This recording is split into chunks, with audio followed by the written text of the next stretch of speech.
Now, a recent report out from the Trump administration has basically warned that unless we go 100% carbon neutral and then find some way to reduce the carbon that's already in the atmosphere, then we as a species are in real trouble.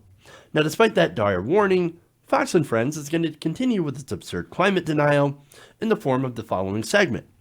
Now, this segment takes a tweet from Bernie Sanders and basically puts a climate denier in the seat and asks his opinion on his stance about climate change. Now, that segment features Brian Kilmeade talking to a man named Mark Morano. You can't make that up. That is a real name.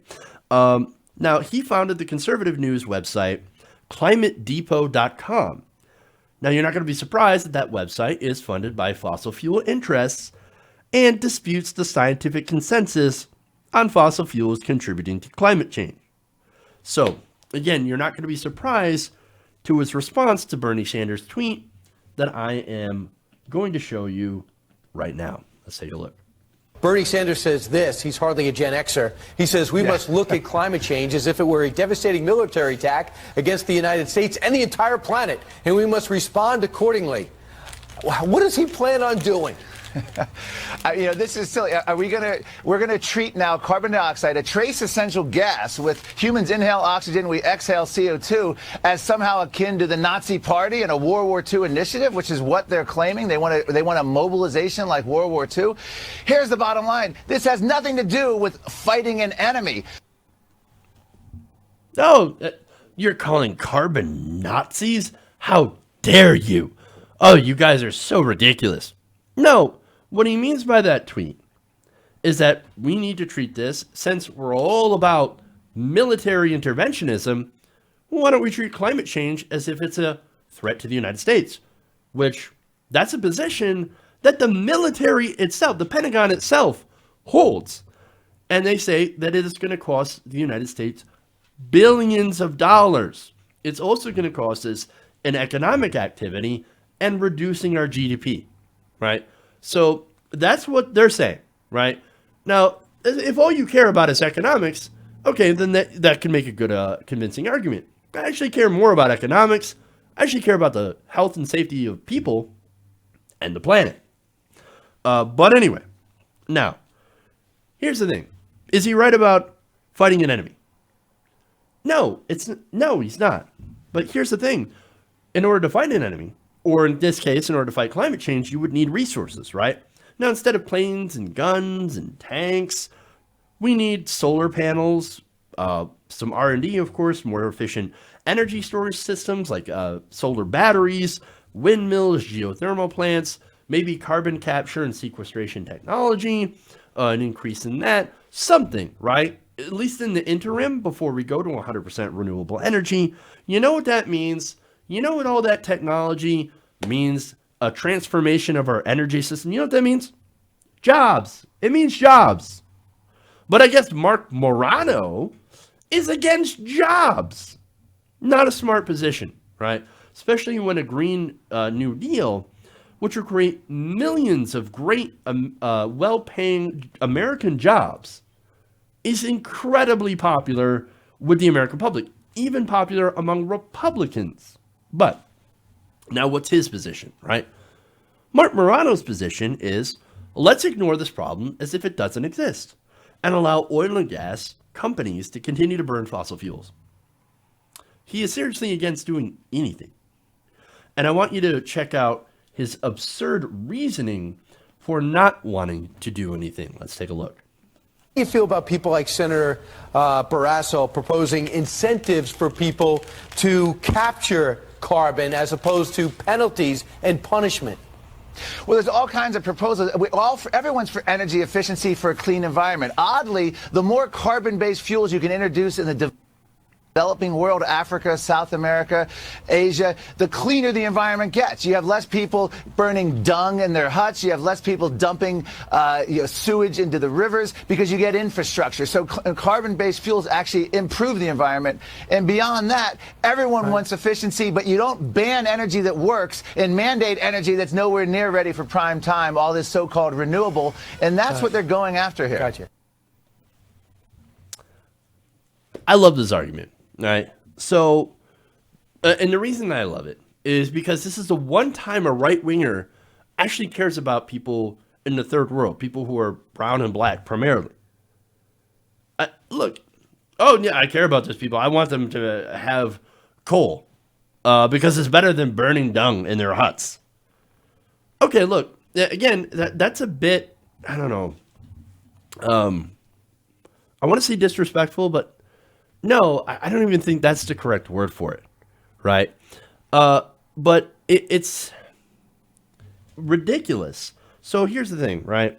Now, is there a little bit of a point where for the people who do still do that, and that does happen in some developing countries, is there a problem with that? Yes, burning wood or burning dung, as he says, does create some problems with local pollution, right?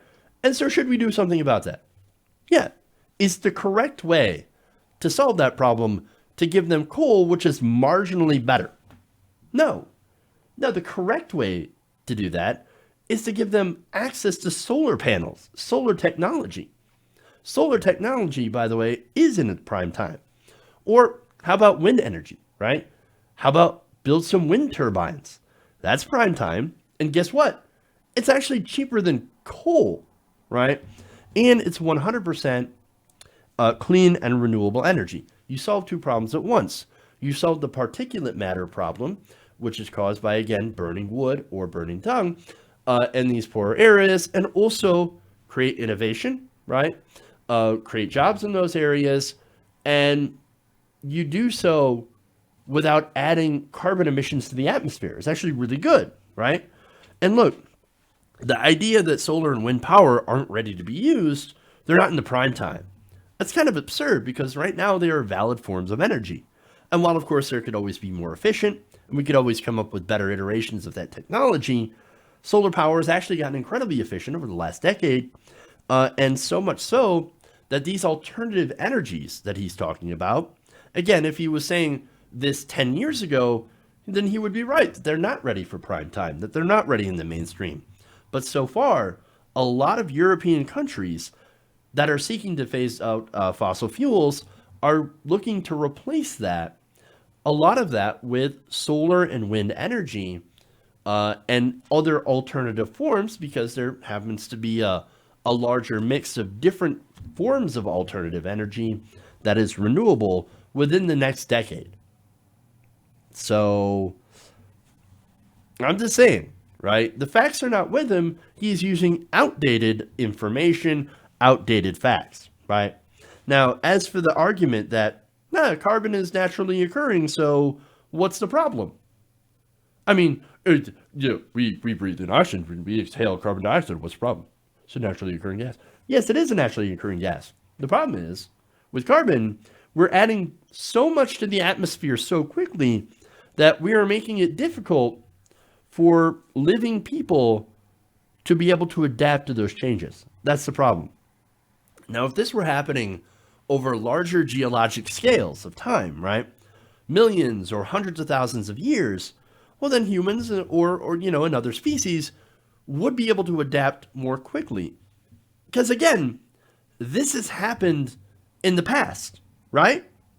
The problem isn't necessarily the carbon itself, it is the rate that we are releasing it into the atmosphere. And not only that, but other greenhouse gases like methane, for example. The problem is the rate that we are releasing them, and the rate of warming that is happening that will eventually create an effect that it's like I can't think of the word, but what happens is For example, we keep releasing this carbon into the atmosphere that creates warming, that ends up melting the ice caps or melting the permafrost in, these, Canada has got permafrost. You've also got Greenland that has a lot of permafrost.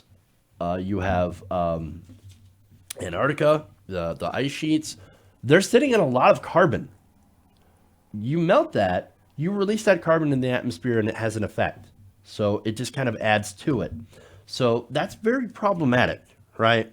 And so that ends up adding on and actually significantly increasing the rate of warming that's already happening. And it's going to have this runaway impact. And so that's a big, big issue, right? But this guy, he's saying, oh, no. Water's good for you, right? We like water. Water's good for crops. That's why we don't need levees. That's why we just would flood the area. But the problem is a flood will kill your crops and it will kill you. That's why people don't try to drink from fire hoses. Too much of something is dangerous, is problematic. You have to have a balance. So, and the reality here is we are out of balance. There is too much carbon being put into the atmosphere. And at the rate that we're going, we are going to increase warming beyond a point that we can control it. And that point is getting very, very close. So, and that means that we will not be able to adapt. Our society can't adapt. Our physiology will not be able to adapt. And more importantly, our food chain will also not be able to adapt and could collapse. And there was an article early out today where there was the fact that global warming, overfishing, ocean pollution, and all that is causing the fish populations to decline massively, which could lead to the entire food chain in the ocean to collapse. That would be devastating for many, many people around the world, and of course the environment as well.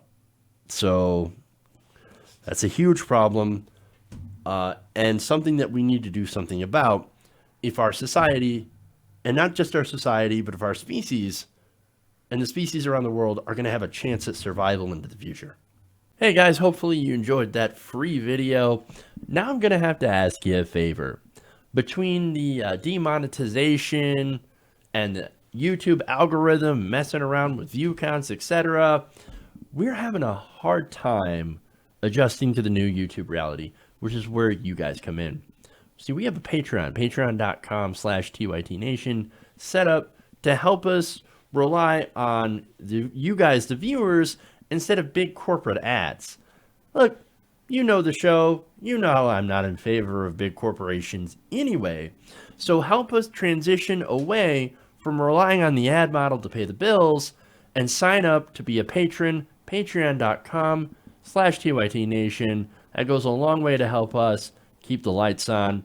And you guys will know that you're supporting independent progressive media.